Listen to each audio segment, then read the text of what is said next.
Welcome back to Image Sorter, our image sorting application. Here we're pretty much at the end. So if you're joining the series from here, go back to video 1. Um, there's no point in continuing on from now. Trust me.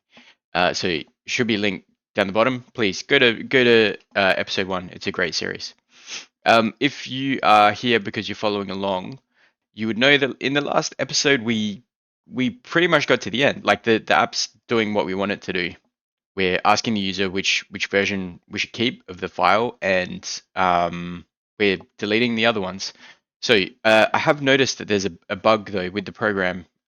So let me quit here for a sec. Just so you can visualize this, we've got our photos directory, we've got the original file here, and then we've got the copies of it in unsorted. So with our image sorter application, we want to go through and remove the duplicates.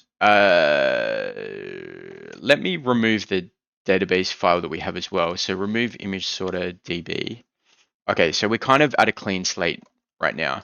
Let me just check, make sure I haven't changed anything or broken anything in the meantime. I haven't touched it, so it should be exactly the same.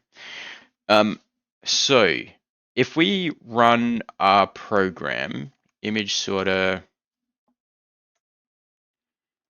Okay, so it goes through and it finds these duplicates.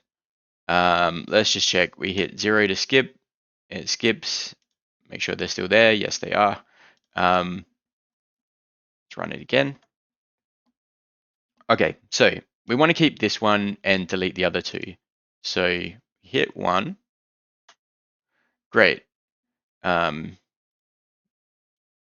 Test. Ooh, why is there still? Oh no, it must have just been cached. So that's gone. Original file remains, but the copies are, the duplicates are gone. Great. So it looks like it's working exactly how we want. One problem though, if we run it again, it's still finding these here. So that's because it's still in the database. We haven't removed it from the database. So we've got two options here. One is we clean up the database each time we run the program. Two is we specifically remove the entries from the database as we delete the files. I'm leaning towards just deleting the database each time.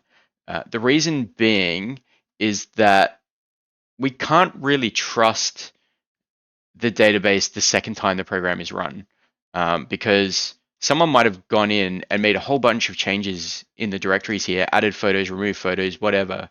So if someone does that and then the program runs again and it's relying on its database for knowing the state of the folder, it's going to be wrong. So I think the safest option for us is just to remove the database. So that's a very easy thing to do. It's something that we originally had anyway. So let's go to our main function, and the first thing we'll do is remove pre-existing DB file. So OS remove, sorry, that should be capital. And this file here.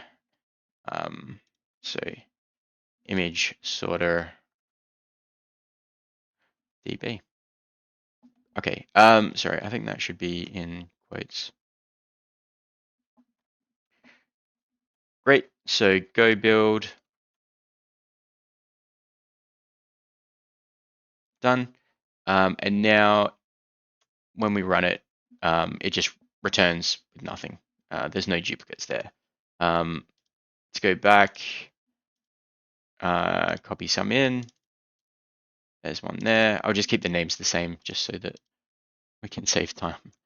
Run the program again, duplicate file is found. Okay, we want to keep this one here. The other one's deleted. Run the program again, and we can run it as many times as we want, and it's all starting from fresh.